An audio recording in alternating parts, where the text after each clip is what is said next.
Weather,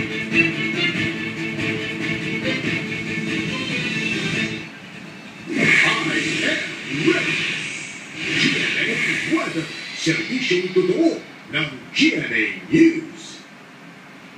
Magandang hapon, ito ang News TV Live. May mga pag-ulan na naranasan ngayon sa ilang lugar sa Metro Manila ayon sa Pag-asa.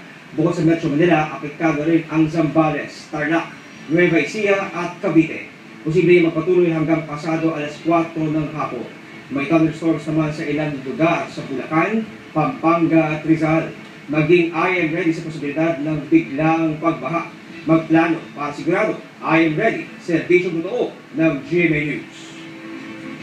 Sa ibang balita, tuloy-tuloy raw ang mga proyekto ng gobyerno para tugunan ang suliranin ng pagbaha sa Metro Manila ngayong papalapit na ang panahon ng tag-ulan. Ayon kay Communications Secretary Herminio Coloma Jr., ilang flood control at drainage improvement projects ang ipinatutupad ngayon ng Metro Manila Development Authority.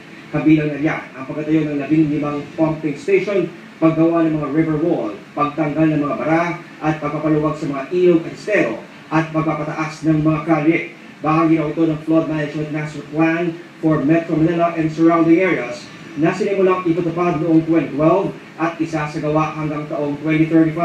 Ayon kay Coloma, layo ng proyektong tiyakin ang kaligtasan ng may 20 milyong residente sa NCR, gaya din sa Calabar Zone at ilang bahagi ng Bulacan. Balita mula sa ibang bansa, aabot sa 50,000 tao ang nagprotesta sa London kontra sa austerity measures o pagtitipid ng gobyerno sa ilang pampublikong serbisyo. Nagmarcha mga nakilahok sa protesta mula sa Bank of England hanggang sa UK Houses of Parliament. Bit-bit ang kanilang mga banner.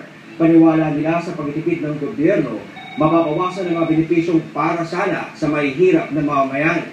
Una lang sinabi ng namumunong Conservative Party na hindi ito babawasan ng budget para sa edukasyon, kalusugan at international aid.